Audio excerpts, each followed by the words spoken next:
Lideramos el camino de la opinión pública y buscamos que la cultura del debate alcance consensos y soluciones a los problemas de nuestro país.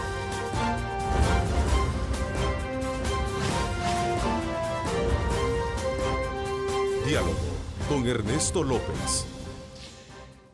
¿Qué tal? ¿Cómo están? Un placer enorme saludarles a ustedes en este miércoles 20 de septiembre. Aprovecho esta oportunidad para expresar mi solidaridad, ese sentimiento de apoyo y por supuesto también, no de impotencia, sino de mucha potencia para decir que México, al igual que otros países que sufren el embalte de la naturaleza, desde luego están de pie. Ese fuerte terremoto el día de ayer, desde luego, ha conmocionado al mundo, nos ha puesto, desde luego, a reflexionar muchísimo la importancia que tiene de países como el nuestro, que son inminentemente susceptibles a este tipo de comportamientos de la naturaleza, a estar atentos y sobre todo también a prepararnos para poder enfrentar situaciones como las que está viviendo nuestros hermanos mexicanos. Así es que vaya para ellos nuestra solidaridad y esa energía positiva para que Dios Todopoderoso pueda acompañarlos en todo este momento de difícil situación, pero que también sabemos que se van a levantar, porque no es la primera. Hace 2 o 3 semanas la zona sur de México también fue impactada por un fuerte terremoto. 32 años atrás, que curiosamente el día de ayer se conmemoraba esa fecha, estaban también sufriendo uno casi o de mayor envergadura. Así es que a los mexicanos, como les decimos, adelante, ¿verdad? Están de pie y El Salvador también está con ustedes.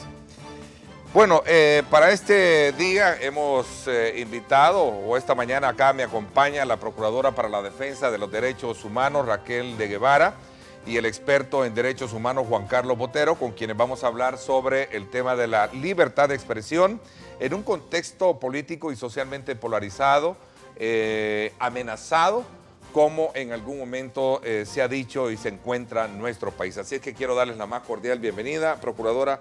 Gracias por acompañarnos acá en el programa. Gracias a usted, el licenciado Ernesto López, también a su teleaudiencia, y también me uno a la solidaridad que usted ha mencionado hacia el pueblo mexicano, hacia el gobierno, al embajador, ¿verdad?, también que está en nuestro país, nuestra solidaridad y nuestros abrazos fraternos, y augurando que realmente puedan llegar y rescatar más vidas, ¿verdad? Creo que nuestro país ha dado ejemplo de solidaridad también.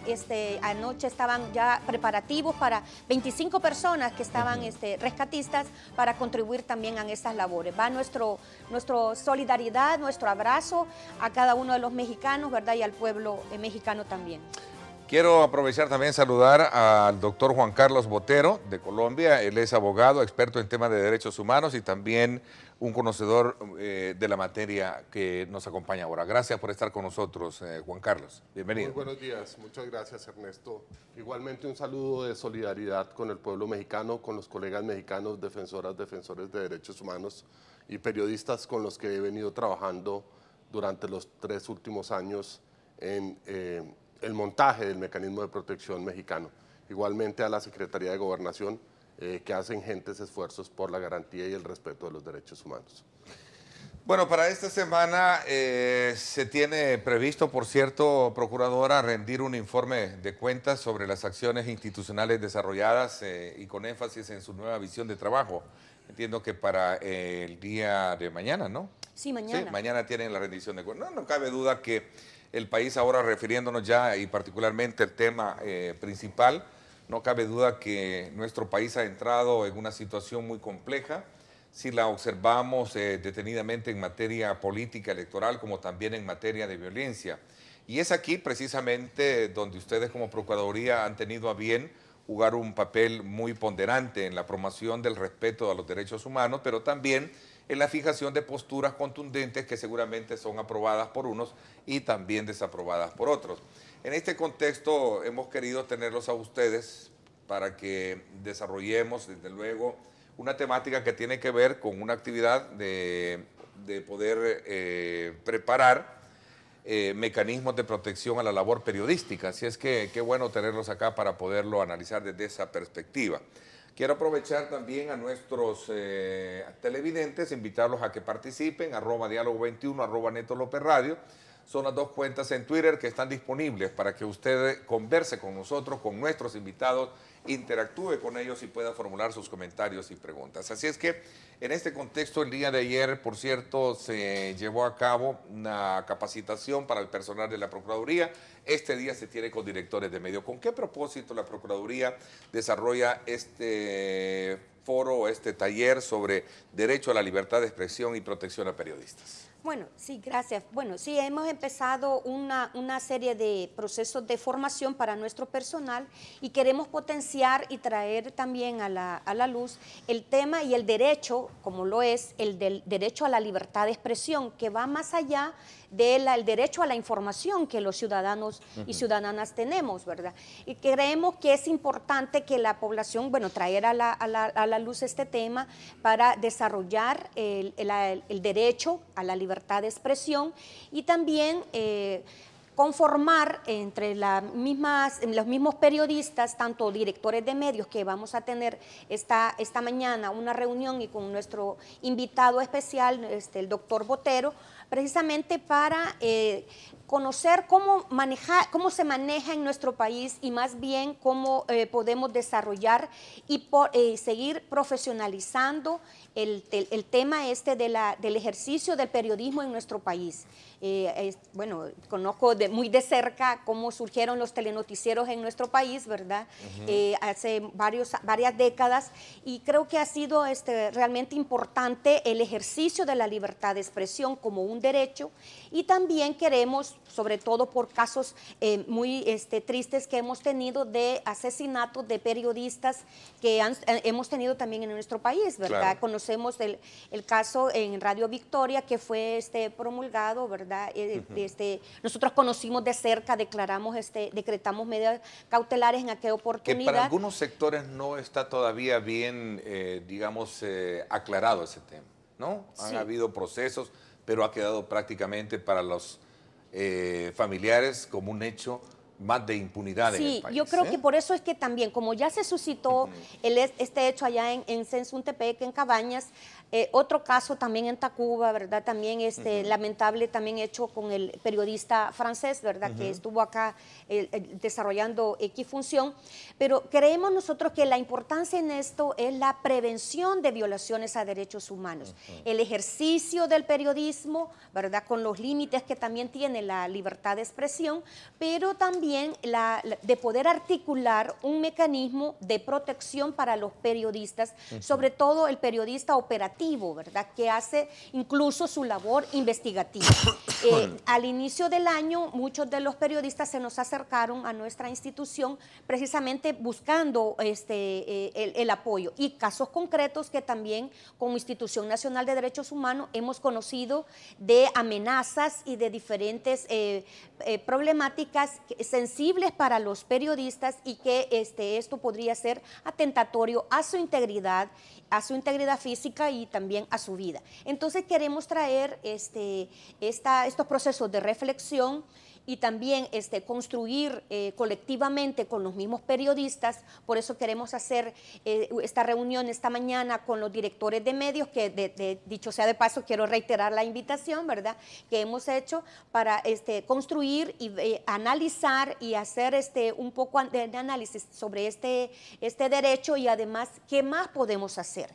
Fíjese que también hemos tenido y vamos a continuar en estos días reuniones de trabajo con diferentes titulares de instituciones que tienen que ver con el tema de la protección. Ayer tarde nos reunimos con el ministro de Justicia y Seguridad y, bueno, con muy buena apertura. Juan Carlos nos va a comentar también su apreciación sobre el tema, precisamente para buscar la prevención, ¿verdad? Ver qué podemos hacer, cómo podemos construir colectivamente, hablando de los mismos periodistas, cómo podemos construir un mecanismo de protección para los periodistas para prevenir situaciones como la de Marcelo, como la del periodista también allá en Tacuba. Entonces creo yo que esto es importante, además de traer a la luz diferentes situaciones que se han suscitado, y de los casos que como Institución Nacional de Derechos Humanos hemos venido ventilando y hemos venido investigando. creo que es importante entonces que el ejercicio del derecho a la libertad de expresión y también qué es lo que implica para la opinión pública y también este derecho humano indispensable para alcanzar realmente una sociedad democrática, ¿verdad? Que de hecho esto ejerce una función, diferentes funciones. Por un lado, el derecho individual de recibir de informarse, ¿verdad? Pero también desde una propia perspectiva de comunicarnos y además de desarrollar el derecho, ¿verdad?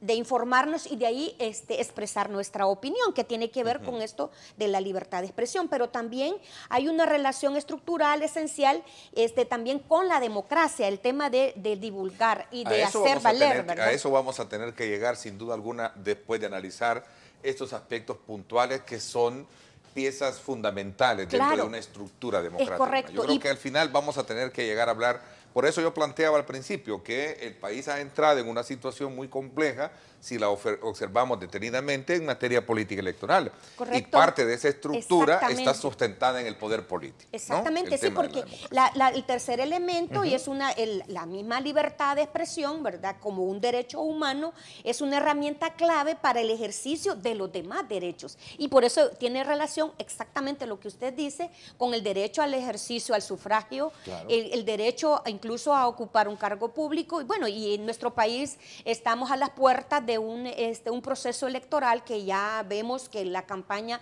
va empezando a calentarse. Y el escrutinio mismo al que se somete el poder político dentro de ese esquema democrático para hacer de alguna manera, la palabra no me gusta mucho y sé que a lo mejor no les va a gustar a muchos colegas periodistas, pero el término de la fiscalización que pueden ejercer los medios de comunicación frente a la función pública, ¿verdad? Que es uno de los grandes factores que hoy en día es importante estudiarlo. A ver, Juan Carlos, cuéntame cuál es tu lectura introductoria a este tema que sin duda alguna vamos a recoger todos estos eslabones que están ahí precisamente para ser analizados esta mañana. Sí, gracias, Ernesto. Pues como señalaba la señora Procuradora, el derecho a la libertad de expresión es un derecho fundamental en cualquier democracia. La posibilidad de que los ciudadanos, cualquier ciudadano, recabe información, analice información, dé a conocer la información e ilustre a la ciudadanía sobre lo que le está pasando, sobre lo que pasa en su país, tanto en el ejercicio del poder político, institucional, como en el ejercicio del ámbito económico y social, digamos, hace la vida de las personas en un determinado entorno. Informar sobre lo que pasa en ese entorno es un derecho que tienen las personas que ejercen el periodismo, que ejercen la comunicación social, pero también es un derecho que tienen los ciudadanos para formarse una opinión. Esa es la base de un Estado democrático, de un Estado de derecho. En el desarrollo de esa labor de búsqueda, de análisis de información, las personas que ejercen, digamos, esta labor periodística, en algunas ocasiones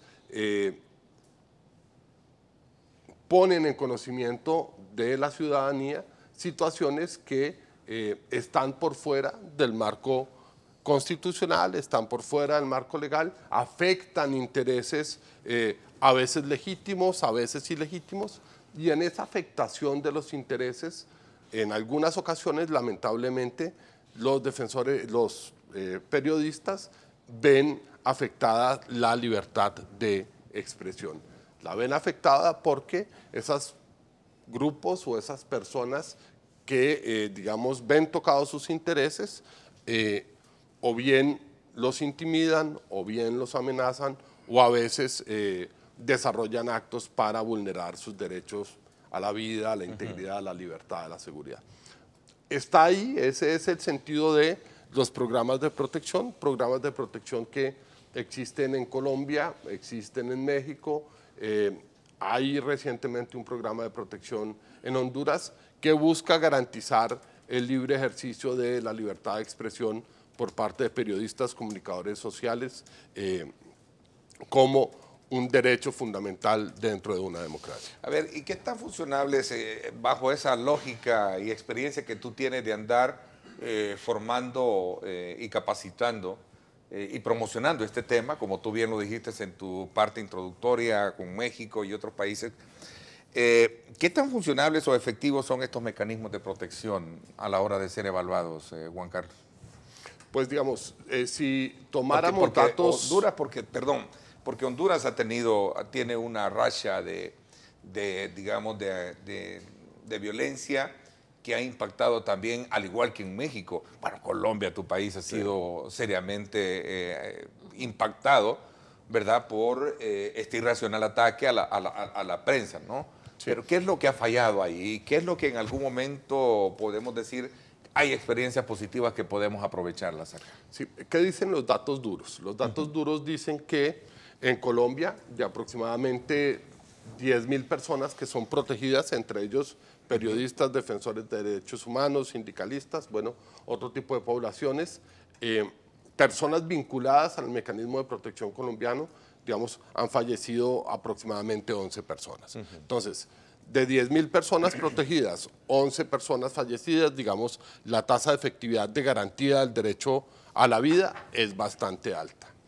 En México, el mecanismo de protección mexicano es un mecanismo relativamente joven, lleva 3 años en funcionamiento, está alrededor de 500 personas protegidas, más o menos el 50% de esas personas protegidas son periodistas.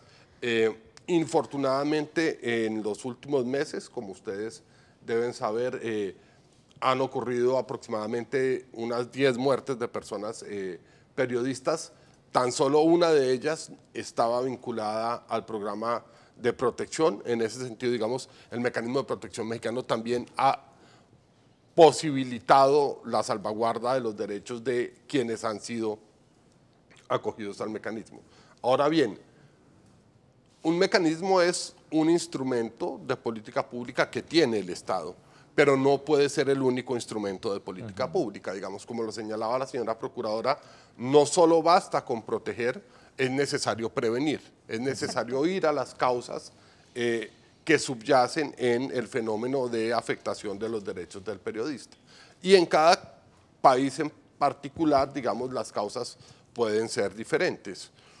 Colombia y México son países que desafortunadamente tienen una situación de violencia derivada del narcotráfico muy alta. Claro. Y evidentemente cuando los periodistas ponen en conocimiento esa situación, visibilizan los carteles, dan a conocer los nombres de quienes hacen parte de esas estructuras, denuncian a veces alianzas entre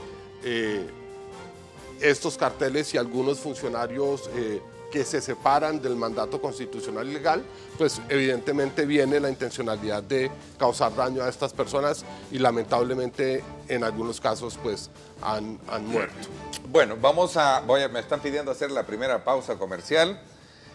Cuando regresemos examinemos casos contemporáneos para poder ir un poco adecuando, digamos, esos elementos y esas argumentaciones que ha planteado Juan Carlos. Es decir, hay que examinar el contexto en el que se va a, digamos, como a implementar un modelo de protección y también de prevención, claro, ¿verdad? El caso de El Salvador, obviamente no tenemos una guerra como la que ustedes, con características como la que Colombia tuvo, una guerra característica como la que tiene México, por ejemplo, Honduras. Aquí tenemos una guerra que todavía no está tan definida, porque alguien decía por ahí, es la guerra de los pobres la que tiene, ¿verdad?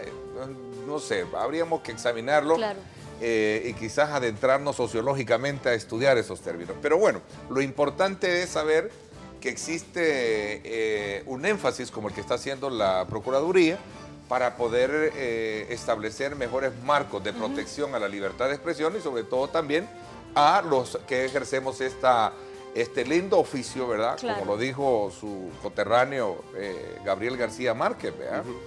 Que desarrollamos el periodismo. Así es que vamos a hacer una pausa, regresamos con estos otros elementos para hablar de lo contemporáneo. La revista Factum fueron el periódico El Faro, han tenido de alguna manera, claro, también en sus buenos trabajos de investigación periodística algunos, digamos, efectos colaterales de, claro, amenazas que obviamente digno de poderlos estudiar esta Claro. mañana. Vamos a la pausa y regresamos.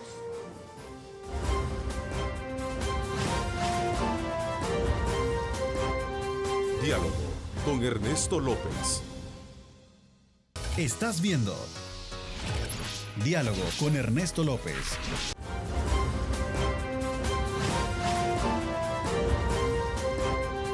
Diálogo con Ernesto López. Antes de continuar con nuestros invitados, quiero recordarles que ahora al comprar un menú campestre, usted puede comprar un menú personal por tan solo 99 centavos de dólar. Pollo campestre, como a ti te gusta. Me acompañan acá en nuestros estudios la Procuradora para la Defensa de los Derechos Humanos, Raquel Caballero de Guevara, y Juan Carlos Botero de Colombia, experto en temas de derechos humanos. También tú has estado en la Defensoría del pueblo de en Colombia, sí, que es una homóloga similar la a la Procuraduría de de Derechos nuestro Humanos. país. A ver, Procuradora, los dos últimos casos que hemos tenido acá, lo más contemporáneo, hablando de amenazas hacia la labor periodística por investigaciones hechas, especialmente de grupos de exterminio en la Policía Nacional Civil, así como también de algunos casos en los que se ha visto precisamente víctimas jóvenes que no estaban dentro de una estructura y que han sido afectados precisamente por el actuar de algunos policías, agentes policiales. Uno de ellos es el caso de la revista Factum, así como también del periódico El Faro. Y eso decía, no podemos, decía también, a propósito, el fiscal general lo decía recientemente a uno de nuestros noticieros, no podemos permitir grupos que existan paralelos que se estén tomando la justicia en sus manos, porque ahí desde luego se puede aprovechar de todo. Pero regresando al tema elemental, ¿cómo está el caso de la revista Factum y también del periódico El Faro? Claro, bueno. Contra algunos periodistas colegas. Sí, bueno, en el caso del periódico El Faro es un caso que se vio antes de mi llegada como titular y es sobre indagaciones policiales injustificadas. Y bueno, de hecho ya está listo para resolverse, ¿verdad? La resolución final sobre este tema. Bueno, creo que hubo una condena de 3 policías en las ejecuciones en unos casos, ¿no? Sí, no, pero me refiero al caso concreto de lo que habían denunciado en el periódico El Faro, sí, que recibieron persecuciones, el director del Faro, ¿verdad? Y era sobre los agentes de la Policía Nacional Civil que seguían a algunos periodistas y que no se encontró ninguna justificación legal para que los siguieran, ¿verdad? Entonces ese es el caso que tenemos del periódico El Faro, que fue antes de mi llegada como titular, pero estoy a punto de resolver este caso, ¿verdad? También, bueno, en esta situación lo que ellos pedían, pues básicamente es la investigación, ¿verdad? Y también, ¿por qué la persecución? Entonces el tema aquí recobra fuerza y el tema de la libertad de expresión y el ejercicio de este derecho por la obligación que tiene el Estado de investigar, primero de prevenir, de proteger y también investigar, juzgar y sancionar penalmente a los responsables de crímenes o de amenazas en contra de periodistas. Entonces, creo que es importante traer a la luz este tema precisamente por la obligación que tiene el Estado. Entonces, es importante crear una política integral de prevención, de protección y procuración de la justicia por los temas que en algunos casos cuando no hay una investigación completa o hay alguna debilidad en la investigación, los resultados judiciales cómo pueden darse. En el caso de la revista Factum, que ellos mencionaron y divulgaron una investigación que ellos habían desarrollado referente al tema de ejecuciones extralegales, que también yo he denunciado muy fuertemente, ¿verdad? Con las autoridades hemos tenido reuniones de trabajo tanto con el director de la policía y el ministro de Justicia y Seguridad, y en algunos casos concretos que incluso ellos mencionaron, ellos también reconocieron que sí hubo malos procedimientos por parte de la corporación y definitivamente pues uno de los casos que sí se dieron de responsabilidad.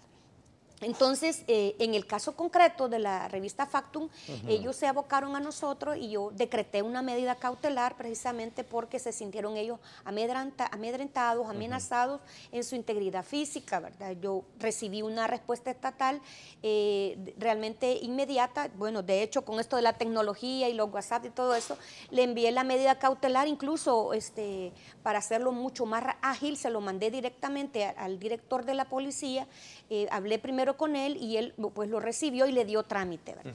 Lo que sucedió y que fue muy curioso esto es que llegan personas a la revista, al lugar donde está el local de la revista, y dicen que andan buscando a los periodistas tales y que a qué hora llegan y a qué hora salen. El vigilante les dice, bueno, ellos no tienen hora de llegada. La situación, es decir, en torno al control de su movilización, ¿verdad? Entonces, pero estas personas que llegaron le dijeron al vigilante que eran de derechos humanos. Es decir, después nosotros hemos indagado y ayer que hablábamos con el ministro nos aclaraba el asunto que eran de la policía, ¿verdad? Entonces, los mismos periodistas pues estaban preocupados y se sentían amedrentados, ¿verdad? En su integridad. De hecho, ellos, bueno, yo decreté la medida cautelar precisamente por la obligación que tiene el Estado de proteger, de prevenir, ¿verdad?, cualquier violación a derechos humanos y también de proteger e investigar los casos que se susciten. Entonces, pero ellos no han aceptado una presencia policial porque la medida cautelar va en atención a lo que los mismos periodistas requieran, ¿verdad? Si ellos se iban a acoger a la protección que les podía dar la policía. Ellos lo único que han pedido es que se investiguen esos hechos, quiénes fueron esos 4 personas que llegaron a preguntar por ellos y sentir pues esa situación de amenaza, ¿verdad?, hacia su vida, sobre todo por lo que ellos habían informado. Y temas muy delicados. Claro, sumado a eso, también está un caso muy en particular, el de la supuesta ejecución de un joven en la finca San Blas. Ayer, por cierto, 4 de los 5 policías que son acusados de asesinar precisamente a un joven en medio de un enfrentamiento con pandilleros, se declararon inocentes y pidieron al juez que lleve el proceso en su contra, que los exonere de cargos. Según ellos, no hay pruebas que demuestren que los agentes le dieron muerte a la víctima, y todo esto se da en el contexto también de esas publicaciones que se hicieron y se han hecho estos periódicos, donde obviamente se pone en tela de juicio el accionar que tiene que ver de la autoridad para defenderse con la justa defensa, claro, ¿verdad?, y también a lo mejor de las violaciones o los abusos que estos cometen. Claro. Ahí es donde hay un aspecto que raya en el limbo. ¿Y cuál es la frontera entre que hay ahí? Me gustaría, esta es una pregunta que quiero hacer las dos. Sí, bueno, yo creo que en primer lugar, yo creo que la policía hace su trabajo y es su mandato constitucional de dar seguridad, ¿verdad? Servir y proteger, de hecho, ese es su lema. El tema es cuando algunos elementos policiales actúan al margen de la ley. Por eso yo he insistido e insisto que la preparación no debe ser solo una preparación táctica, sino también preparación psicológica para los policías, porque en un momento determinado, si ellos están preparados psicológicamente, van a saber actuar, qué es lo que corresponde, porque si no andan con el complejo aquel de persecución, ¿verdad?, que todos los que están ahí son pandilleros, y eso es el trato incluso de los casos que yo he conocido de maltrato en las Bartolinas, cuando ha sido capturado un pandillero, el maltrato hacia los familiares también, ¿verdad?, porque están ligados a un pandillero que supuestamente asesinó a un compañero policía. Entonces, si los policías no están preparados psicológicamente, las actuaciones van a estar en este sentido, digamos, cómo van a actuar, y esa es la preocupación, y por eso es que yo he insistido en esto, la preparación psicológica y también la dignificación de la labor policial. Creo que esto es importante. Los policías nos protegen y por eso también yo he dicho cuidar a quienes nos cuidan. El año pasado, déjeme decirle también que en noviembre yo presenté un plan de protección para los policías y sus familiares, sobre todo por los atentados que han sufrido también los policías. Entonces, aquí tiene que haber un balance en cuanto a esto. Por un lado, la obligación que tienen los policías y el mandato constitucional que tienen de darnos seguridad a la población y también la profesionalización de la corporación, sobre todo en los casos cuando algunos policías actúan al margen de la ley. Y entonces en estos casos concretos nos encontramos con situaciones, por eso es que los colegas periodistas de la revista Factum dicen, miren, nosotros no queremos protección de policía, lo que queremos es que investiguen estos casos para deducir responsabilidades y que el Estado reconozca estas situaciones. Y por eso es que nosotros queremos, y desde mi labor como procuradora para la defensa de los derechos humanos, quiero contribuir a crear esta política integral de prevención, protección y procuración a la justicia para proteger a los periodistas en su labor investigativa, ¿verdad? Y en este caso concreto, pues lo que se ha suscitado, por un lado, es cuando los temas son delicados, como los que hemos señalado, la situación vulnerable en la que se encuentran también el ejercicio del periodismo en nuestro país. A ver, ¿a dónde está esa frontera de lo que te planteaba Juan Carlos? Entre el derecho a la legítima defensa, como lo expresan, y te puse el caso de este proceso judicial, del caso de la finca San Blas, porque es parte de la argumentación que hay. Pero en una investigación periodística sale a luz pública de que han habido violaciones de derechos, ¿verdad? Incluso hacia una persona que no tenía nada que ver precisamente en el problema y fue ejecutada. Entonces, allí es donde entramos, digamos, en una discusión que es necesaria hacerla, sin menospreciar, obviamente, que el trabajo de la prensa es precisamente ese, llegar, escudriñar y poner las cosas tal y como fueron acontecidas, ¿no? No, pues, digamos, el límite de la libertad de opinión y de la libertad de expresión está en los derechos de los demás ciudadanos. Es decir, en el ejercicio de la libertad de opinión y de expresión, por ejemplo, no se puede dañar el buen nombre de un tercero, de un ciudadano. La Comisión Interamericana de Derechos Humanos ha señalado claramente que, digamos, quien ejerce la libertad de opinión y de expresión, digamos, debe cuidar también los derechos de las demás personas, en especial el derecho al buen nombre. En tratándose de funcionarios públicos, como el funcionario público está, digamos, a un escrutinio mayor y las instituciones públicas están a un escrutinio mayor, entonces, digamos, la barrera ahí, digamos, se corre un poco, y en ese sentido las sentencias de la Corte Interamericana de Derechos Humanos, digamos, han señalado en casos en que hay, digamos, informes de periodistas respecto del actuar de los servidores públicos, de los funcionarios públicos, que el periodista está en la libertad de informar y que ese ámbito público-privado entre que tiene un servidor público, digamos, es de interés público y por ende el periodista puede informar sobre determinados temas. Digamos, uno, eso. Dos, sin lugar a dudas, nunca, en ninguna situación, podrá pensarse que de forma legítima se restrinja con el uso de la fuerza la actividad del periodismo. Es decir, los periodistas podrán informar, tienen el deber de informar y el Estado no podrá hacer uso de la fuerza para evitar que estas personas se haga esa labor. Se haga esa labor, ¿cierto? Entonces, no puede pensarse que es legítimo que elementos de los organismos policiales o de los organismos de seguridad del Estado puedan, digamos, entorpecer esa labor que desarrollan estas personas periodistas o comunicadoras sociales. ¿Qué hacer en esos casos? Bien señalaba la procuradora, el deber del Estado es prevenir, proteger y brindar garantías de no repetición. En este caso, digamos, cuando ya ha habido una afectación, ha habido un probable hecho que da cuenta de que se ha amedrentado a algunos periodistas, es claro que hay que buscar una medida protectiva que baje la vulnerabilidad a la que están sometidos estos periodistas. Por otro lado, es importantísimo el tema de la debida investigación.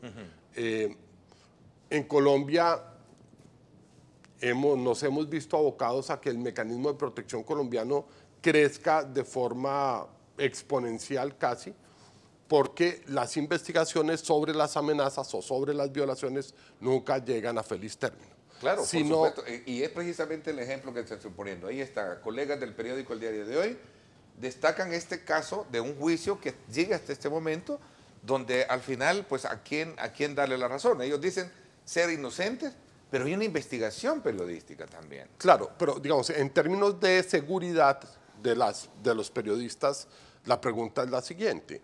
¿Cómo se puede sentir seguro un periodista que ha recibido una amenaza o que ha recibido, que ha sido víctima de un incidente, cuando quien realizó la amenaza o realizó el incidente no es judicializado, no es capturado y no es puesto a disposición de la justicia, no es condenado? Entonces, la amenaza termina latente, la amenaza está latente en el contexto, y entonces el Estado deberá proteger a esa persona hasta tanto la amenaza o el factor amenazante no cese. Procuradora, ¿qué alcances ha tenido la investigación de las denuncias de grupos de exterminio y también de estos acontecimientos donde se pone en tela de juicio el abuso concreto que han tenido la autoridad en algunos casos? Le hago esta reflexión porque hace unos minutos le colocaba una frase que diera el fiscal general Douglas Meléndez: no podemos permitir que grupos o que existan grupos paralelos y que se estén tomando la justicia en sus manos. O sea, hay una realidad que, más allá de la sospecha que puede existir, es que sí lo hay. Eso en primer lugar. El mismo director general de la policía, quiero que lo pongamos, si lo tenemos a la mano, el director de la policía, Howard Cotro, decía recientemente: con el argumento de asesinar a estructuras criminales terminan robando y asesinando a personas que no tienen nada que ver. Este es un hecho que también llevó a desbaratar una supuesta red al interior de la policía, donde están involucrados precisamente este tipo de acciones. Me voy a permitir hacer una pausa comercial. Cuando regresemos hablamos de estos enfoques para ir un poco también, como lo decía, entendiendo y comprendiendo el contexto geopolítico y social que tiene el país, frente a la amenaza de las investigaciones periodísticas que han hecho colegas, como el caso de Revista Factum, Héctor Silva, el caso que también han hecho los colegas del periódico digital El Faro. Así es que vamos a la pausa y regresamos. Muy bien.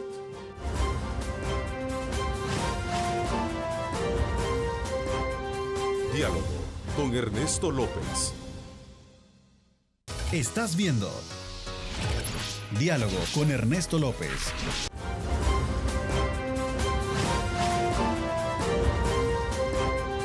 Diálogo con Ernesto López. Farmacias Cefafa, abierta a todo público, te invita a conocer nuestras 23 sucursales a nivel nacional. Call Center 2514-4999.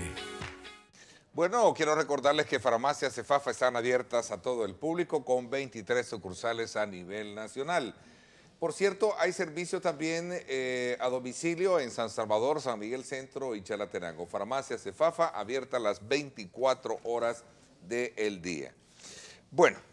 Hacía la reflexión que cuál es el alcance que han tenido todas las investigaciones o indagaciones que ha hecho la Procuraduría frente a 17 casos de ejecuciones extralegales que se han cometido supuestamente por agentes de seguridad.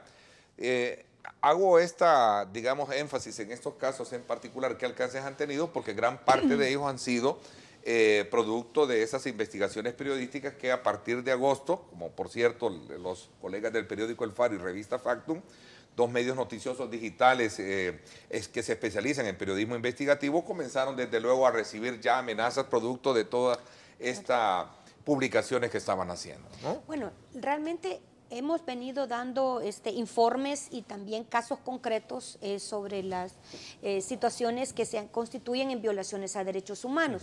Hemos dicho de reconocer la labor estatal y el mandato constitucional que tiene la policía de dar seguridad, de proteger y dar seguridad a la población, y sobre todo por la situación de inseguridad y el ataque más que todo de las pandillas que en nuestro medio se ha suscitado. En ese sentido, pues yo he venido acompañando los esfuerzos del Gabinete de Seguridad, e incluso apoyando la implementación de las medidas extraordinarias precisamente para el combate a la delincuencia, al crimen organizado y también sobre todo el fenómeno pandilleril y sobre todo el control de los territorios por parte de las autoridades. Eso creo que también es clave. Es importante que el Estado tome control de los territorios. El control de los territorios da seguridad, el control de los territorios también genera confianza y también es parte de lo que en el ejercicio de los demás derechos. ¿Me quiere decir entonces, ahora, Procuradora, que usted avala este desplazamiento de vehículos militares entonces, en la capital? Ahora hay una cosa respecto a esto. Yo creo que, mire, la labor de la Fuerza Armada, que espero que sea temporal en las labores de seguridad, porque su mandato es otro. A partir del día de ayer, que ya los vimos desplazados. Sí, yo no sé si hay un documento oficial. Yo quisiera saber qué es esto, porque también es importante el control de los territorios, como decía, porque el tema es esto, que hay las personas, incluso hay datos concretos de que las familias, la inseguridad que está en las colonias, en las comunidades, los niños no pueden salir. Antes, yo me recuerdo en mi infancia, salíamos a la calle a jugar, jugábamos de pelotas y todos los niños de la cuadra salíamos a jugar.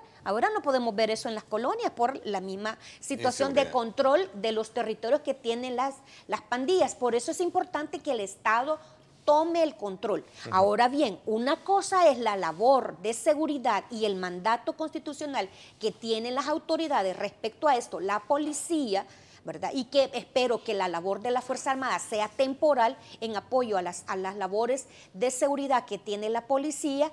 Esto también, tenemos claro eso, pero eso no significa que los casos concretos, cuando actuaciones policiales sean al margen de la ley, no deban investigarse. ¿Avala usted la presencia de grupos militares y este reforzamiento que ha hecho esta semana el Ejecutivo? Mire, hay varias lecturas respecto a esto, ¿verdad? Yo realmente lo que quiero es que la población tenga confianza. Yo realmente la presencia de elementos militares ya los hemos tenido incluso en los penales y las situaciones que se suscitaron. Pero ahora con más énfasis en la capital. Yo creo que aquí el tema es la importancia aquí, el control de los territorios y por un lado la preparación psicológica de todas las personas que van a hacer labor de defensa, labor de protección, precisamente para evitar abusos, para evitar excesos, que es lo que hemos venido denunciando. Estamos claros que la población necesita seguridad y en atención al clamor de la población es que yo he venido apoyando estos esfuerzos estatales. Ahora bien, todo esfuerzo estatal debe ser con respeto y restricto a los derechos humanos. Yo espero que las labores que realiza la policía y temporalmente espero que así sea de la labor de la Fuerza Armada sea con respeto y restricto a los derechos humanos. Espero que esta situación sea temporal. No conozco una posición oficial respecto al desplazamiento de efectivos militares. Voy a conocer esto para dar una opinión, pero yo creo que aquí la importancia es que se lleve seguridad a la población, se tome control de los territorios. Si la policía no alcanza a dar esta protección, entonces el apoyo de la Fuerza Armada. Ahora bien, el tema aquí, como hemos dicho, es la preparación psicológica a los policías y temporalmente como los efectivos militares, porque también los casos de ejecuciones extralegales que yo he denunciado y que incluso llegaron a la Comisión Interamericana como una audiencia temática que llevaron algunas organizaciones de la sociedad civil, casos que hemos conocido, 4 de ellos que he sido en mi periodo y los demás en periodos anteriores, es una situación realmente alarmante y preocupante y por eso he dicho yo a las autoridades que investiguen y que faciliten a la Fiscalía General de la República la investigación para deducir responsabilidades, pero también las labores de prevención que tiene el Estado en cuanto a esta situación de la preparación psicológica de los policías y de los efectivos militares que temporalmente puedan estar apoyando labores de seguridad que le corresponde absolutamente a la policía. Debería de, digamos, bajarse un poco ese nivel de presencia, o está bien, como en algún momento, y hago esta reflexión de que muchos se han quedado preocupados por la presencia exorbitante hasta de tanquetas en la ciudad. Sí, capital. yo creo que, mire, lo de las tanquetas me parece a mí un exabrupto, me parece a mí que es muy exagerado, porque ¿cómo vamos a utilizar una tanqueta en la ciudad? Realmente, y en la ciudad donde transitamos todos, donde incluso el alcalde ha estado, entiendo yo, haciendo labores con el Consejo Municipal para poner un poco de orden y de nuestra ciudad, de la cual nos podamos sentir orgullosos, pero sobre todo para las personas que transitan en los lugares, quienes a diario llegan a estos lugares porque van a sus trabajos a ejercer sus labores. ¿Qué es lo que estamos diciendo? No estamos en una guerra, esto es un amedrentamiento. ¿Qué es lo que pasa, verdad? ¿Vamos a utilizar esas tanquetas o solo están así como decorativas? Yo creo que aquí es cierto que hay que darle un golpe duro a las pandillas, al crimen organizado que tienen en zozobra a toda la población. Pero aquí es importante, y déjeme decirlo, que la política criminal debe ser integral, es decir, tome en cuenta todas las situaciones y que se articulen esfuerzos, se redoblen esfuerzos para dar seguridad a la población, el control de los territorios y sobre todo, insisto, la preparación psicológica de los policías y de los efectivos militares, que espero que sea temporal esta situación. A ver, no sé si el término es correcto de tanquetas, pero son vehículos artillados, así, vehículos artillados que están precisamente sobre la capital, y eso implica obviamente un armamento más allá de lo que... No, claro, es un armamento pesado, obviamente es totalmente desproporcional. ¿A usted se le hizo, no tendría que por qué, pero tenía conocimiento de este despliegue? No tengo conocimiento y no he visto ningún documento oficial al respecto. Entiendo que ha sido una situación de hecho. Ayer estuvo usted en una reunión con el ministro de Seguridad, de Justicia y Seguridad. ¿No se habló del tema? No hablamos de eso y la verdad que ni lo mencionó, ¿verdad? Por eso le digo que no conozco ningún documento ni ningún pronunciamiento oficial al respecto. Estoy también con expectativa. Lo que sí digo, espero que esto sea temporal y que la policía asuma el rol que le corresponde de dar seguridad a la población, que tome control de los territorios, que la labor temporal que pueda hacer la Fuerza Armada sea también con apego y respeto totalmente a los derechos humanos. A ver, voy a aprovechar también, obviamente que este es un tema que ha traído consigo reacciones, sobre todo porque por un lado la población quiere acciones contundentes, pero por otro lado también hay otros sectores que ven de alguna manera ver este tema con mucha cautela, precisamente por el tema de abuso que es el que he estado hablando. Claro, el tema es por los excesos y porque esto pueda propiciar abusos. Entonces, por eso incluso esto de estas medidas legislativas de que sean inimputables a policías o efectivos militares en estos casos, creo que hay que revisarlas más despacio, porque esto pueda suscitar a excesos, a uso excesivo de la fuerza, y aquí la importancia es mantener ese balance, dar un mensaje de seguridad, de control por parte de las autoridades en el territorio, ¿verdad? Que eso es lo que hemos dicho, incluso en los casos como yo tuve conocimiento hace un año en Caluco,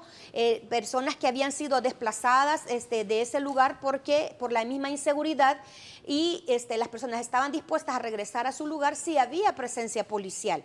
Y efectivamente hemos hecho una labor de verificación y de seguimiento al pronunciamiento que yo hice el año pasado, y las personas dicen, bueno, mientras hay policía nosotros estamos tranquilos porque sabemos que aquí los pandilleros no van a llegar. Entonces, esto es importante, que la política criminal sea precisamente para prevenir, para proteger, para dar seguridad a la población. Y en ese sentido, cada plan y cada acción que realicen debe ser con enfoque de derechos humanos. Entonces, el llamado a las autoridades precisamente al respeto a los derechos humanos en nuestro país. Bueno, voy a hacer una pausa comercial. Cuando regresemos, bueno, hay que recordar que ha sido, como lo destacan colegas del periódico El Matutino, el diario de hoy, que han sido dos o una cadena de planes que buscan de alguna manera reducir la delincuencia en el país. El primero fue de ellos el plan Batalla por la Paz, impulsado por la policía para tratar de combatir los altos índices de homicidio.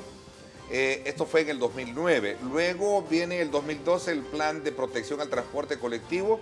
2 años después el modelo de policía comunitaria, procuradoras. O sea, varias son las acciones.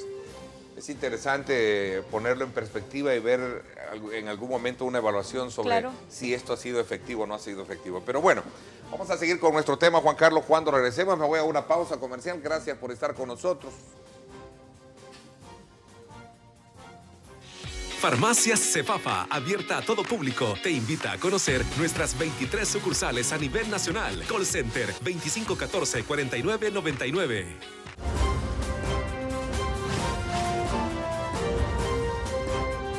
Diálogo con Ernesto López. Estás viendo Diálogo con Ernesto López.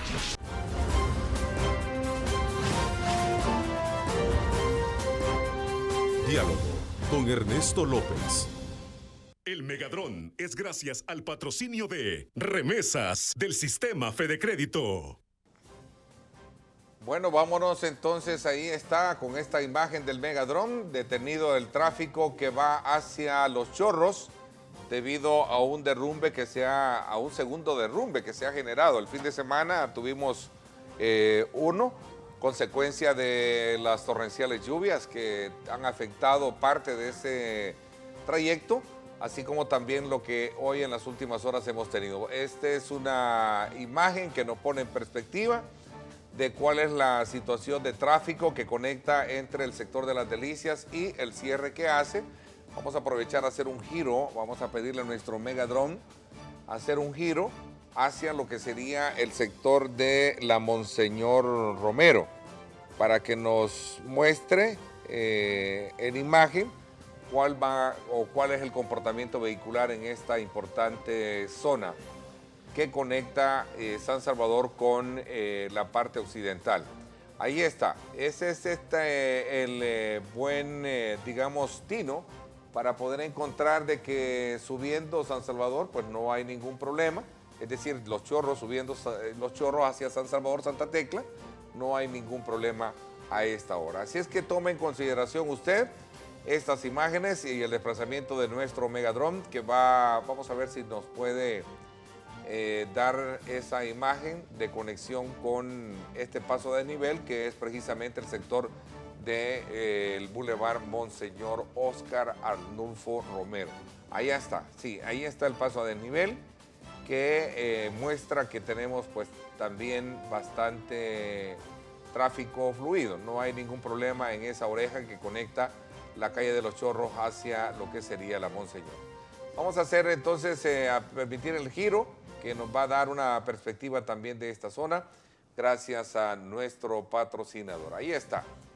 Qué bien, con la tecnología de primera mano para que usted se entere cómo está el tráfico. Allá está, detenido en el carril que conecta hacia Los Chorros y una desviación que se está haciendo precisamente para regresarlos, si es posible, de nuevo hacia Santa Tecla. Tome en consideración si usted va a viajar por el sector de Los Chorros, no vaya, hay problemas ahí. Está cerrado el tráfico por problemas del derrumbe. Vamos a la pausa, gracias por estar con nosotros.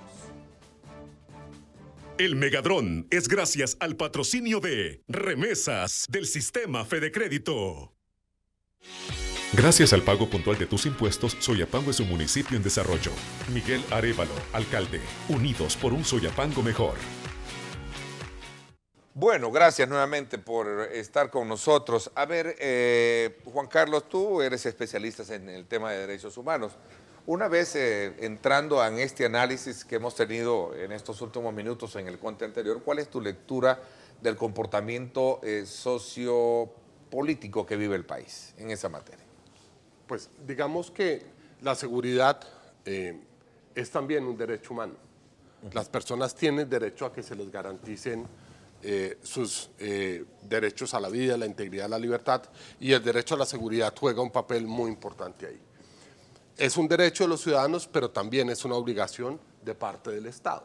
El Estado debe, a través de sus instituciones, brindar seguridad a los ciudadanos. ¿Seguridad para qué? Para que sus derechos sean reconocidos, seguridad para que sus derechos sean materializados. La gente debe disfrutar de sus derechos y la seguridad está para eso. Entonces, digamos, el Estado está en la obligación de brindar la seguridad, de darle seguridad a los ciudadanos y en el ejercicio de esa seguridad el Estado debe prevenir y evitar cualquier abuso que pueda suceder con ocasión del accionar de sus organismos de seguridad. En ese sentido, cuando las políticas de seguridad son fortalecidas, cuando el Estado toma la decisión de que el uso de la fuerza o el uso de las armas de fuego, digamos, sea incrementado por una situación de inseguridad en el país, el Estado y sus instituciones deben igualmente adoptar las medidas necesarias para poner los balances de forma tal que ese mayor uso de los elementos de seguridad no se vaya a ver reflejado en un incremento de los índices de afectaciones a los derechos humanos. Llámense ejecuciones extrajudiciales, llámense detenciones arbitrarias, llámense torturas, llámense tratos crueles, inhumanos o degradantes. En ese sentido, digamos, una sensata política diría que la policía, los organismos de seguridad deberían fortalecer sus mecanismos de control, revisar su doctrina, revisar los procesos y procedimientos policiales, igualmente establecer canales de coordinación y cooperación con las entidades del Estado que brindan también control para la garantía de los derechos humanos, como la Procuraduría de Derechos Humanos, de forma tal que haya seguridad, pero que también los ciudadanos estén seguros de que esa mayor seguridad no va a afectar sus derechos. Pero digamos, ¿qué papel ponderante en su momento puede tener una instancia a la cual, sin menospreciar el papel de la Procuraduría, en el país aquí ha sido una historia bastante, tal vez no atropellada, no sé cuál es el término, pero que siempre se ha visto a la Procuraduría como un poco ajena, digamos, a no ser tomada en cuenta a la hora de buscar ese respeto constitucional que cualquier persona requiere. El Estado general es seguridad, pero también que se respeten mis derechos. Porque mucha gente, obviamente, y esos son los temas que hemos estado abordando, dice muchísimo de ese tipo de planes, los controles, de las agresiones, de los abusos de poder que a veces existen. Y a veces siempre se menosprecia el papel o el rol que tiene una institución pero tan importante y necesaria en una democracia como es el caso de la Procuraduría. Pues te cuento una experiencia positiva que tuvimos en Colombia. En Colombia, como ustedes saben, teníamos o tenemos un conflicto armado interno de 50 años de duración. El Estado en un momento determinado tomó la decisión de impulsar una política pública que se llamó Seguridad Democrática, y en virtud de esa política de seguridad democrática se fortalecieron, digamos, los aparatos de seguridad del Estado, y la ofensiva del Estado, digamos, para ganar la guerra, digamos, fue altísima. Frente a esa situación, ¿qué hicimos en la Defensoría del Pueblo de Colombia y que se hizo, digamos, con apoyo de la cooperación internacional? Establecer canales de comunicación entre la Defensoría del Pueblo, la Policía Nacional y el Ejército para, digamos, diferentes temas. Un primer tema, revisar todos los procesos, procedimientos y protocolos para el uso de la fuerza y las armas de fuego. Esa era una medida de carácter preventivo. Dos, revisar cómo se estaba impartiendo, digamos, la capacitación sobre uso de fuerza y armas de fuego en las escuelas, tanto del Ejército como de la Policía, para ajustar, digamos, esa capacitación.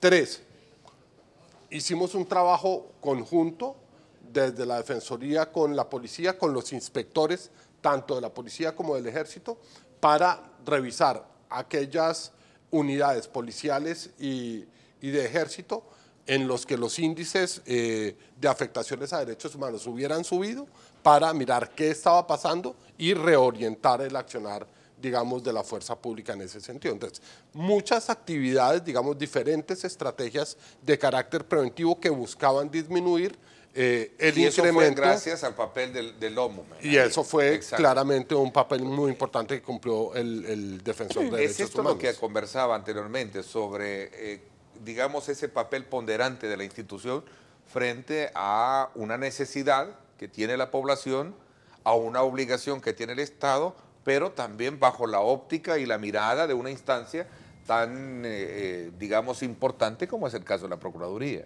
Sí, definitivamente. Yo creo que la población, y por eso es que yo he acompañado estos esfuerzos del Gabinete de Seguridad por el mismo clamor de la población a seguridad, que la población pueda sentirse protegida y que pueda transitar libremente en el territorio, ¿verdad? Entonces, por eso es importante que el Estado se profesionalice a la institución policial que tenemos y que los programas de estudios, además de la preparación táctica, como hemos venido insistiendo, también haya una preparación psicológica. Y como decía Juan Carlos, el tema también del uso de la fuerza, el uso de las armas también es importante.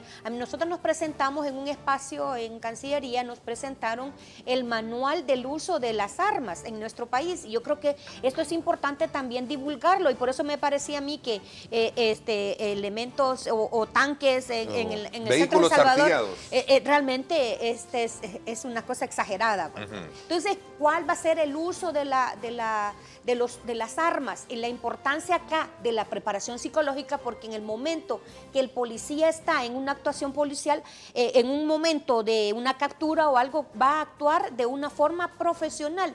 No estamos diciendo, mira, use guantes de seda, use pinzas, y mi niño, mire, aquí lo voy a capturar. No, no estamos hablando de eso, pero también estamos hablando del respeto a los derechos humanos, no el uso excesivo de la fuerza. Es decir, respetar los derechos de las demás personas, combatir de forma enérgica la delincuencia, el crimen organizado, el fenómeno pandilleril, pero con enfoque de derechos humanos. Es decir, estamos en un estado democrático, en un estado de derecho, ¿verdad? Entonces, en el que todas las personas nos estamos sometiendo a la Constitución, a las leyes, a los tratados internacionales.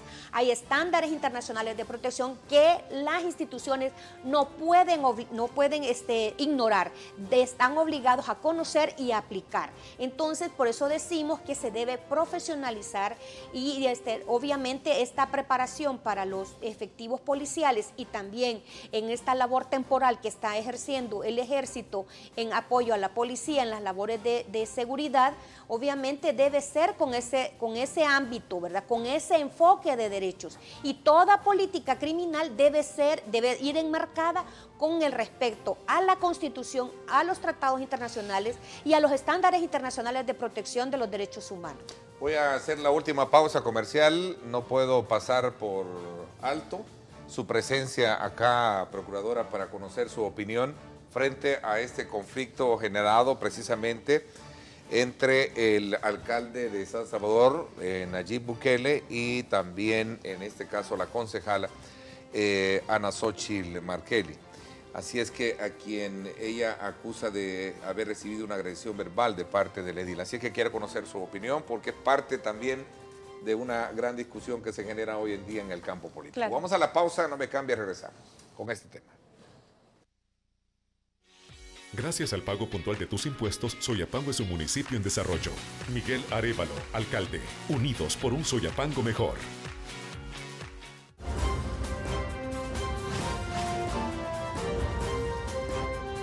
Diálogo con Ernesto López.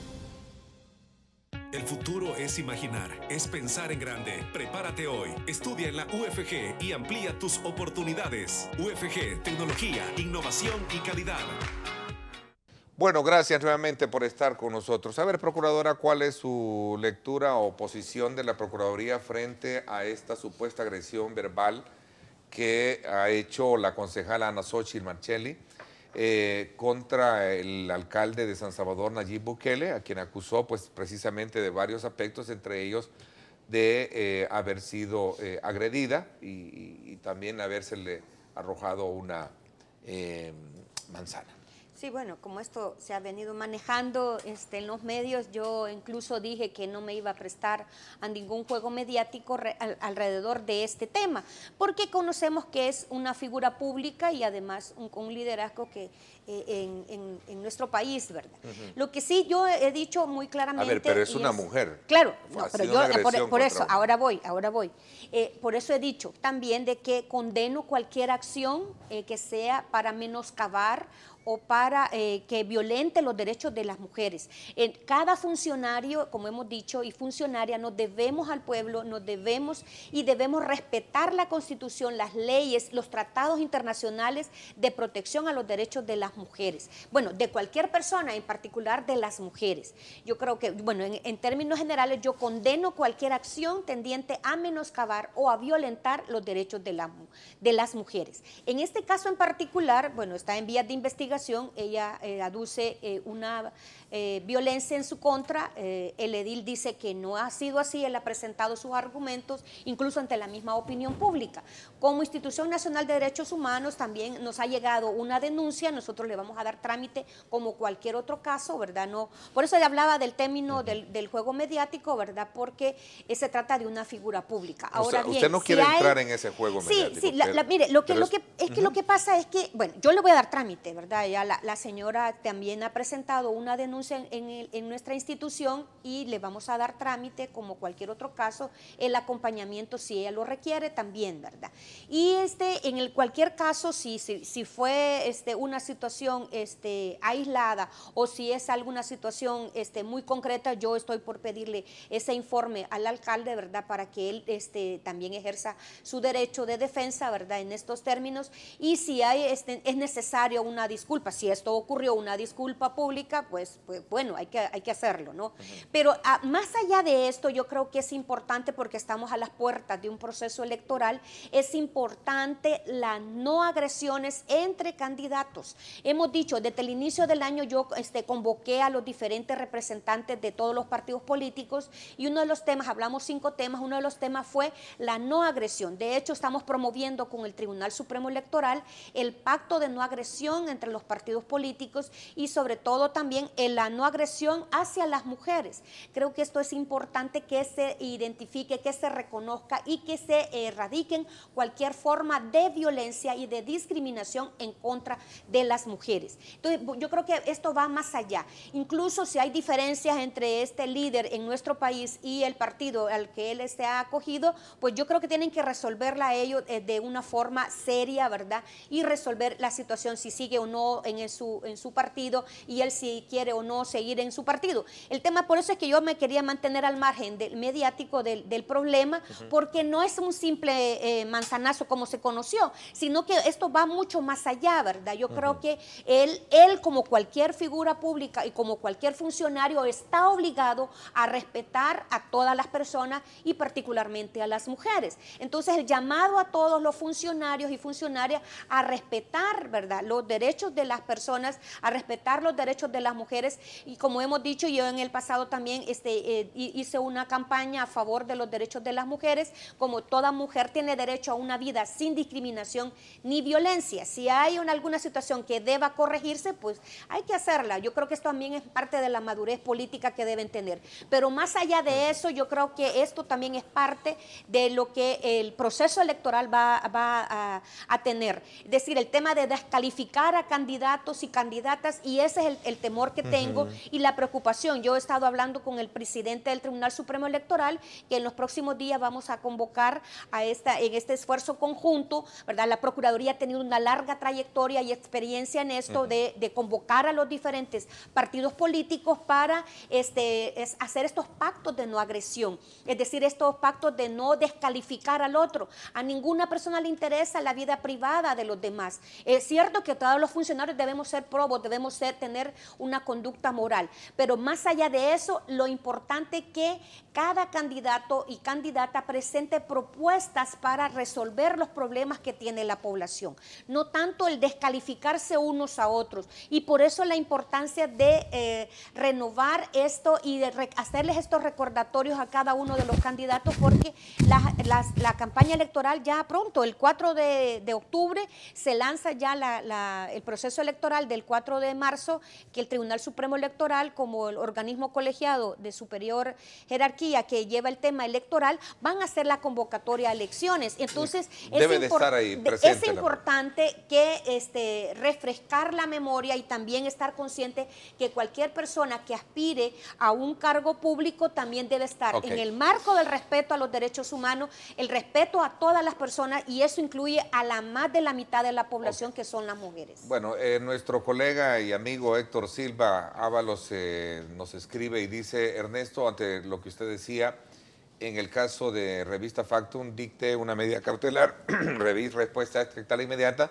Él dice: la mejor respuesta del Estado tiene que ser la investigación real de los grupos de exterminio, y eso no está ocurriendo, dice Héctor Silva. Sí, bueno, de hecho eso es lo que nosotros le estamos dando seguimiento, ¿verdad? Yo he hecho esas denuncias respectivas, y hemos dado seguimiento a los casos, y incluso hemos tenido reuniones de trabajo también con el fiscal, y aquí nos lleva a otro problema, el problema de los recursos para investigar. ¿Qué dice el fiscal también? Mire, a mí me faltan recursos, y entonces aquí la importancia que el Estado dote de los recursos necesarios a las instituciones para realizar este trabajo. El tiempo se me fue. Juan Carlos, gracias por haberme acompañado. Interesante. Vamos a estar muy a la expectativa de la reunión que se dicte ahora con los directores de medios para tratar ese tema del fortalecimiento de la libertad de expresión y el proteccionismo también que necesita o la protección necesaria que necesita la labor periodística. Como tal, procuradora, también gracias por haberme acompañado.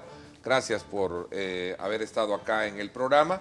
A ustedes, amigos que nos han sintonizado a lo largo de esta hora y media, gracias, pásenla bien y como siempre recuerden lo más importante: amar a Dios sobre todas las cosas.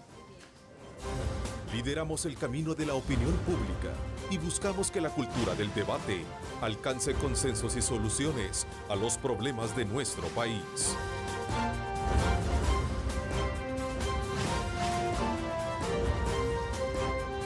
Diálogo con Ernesto López.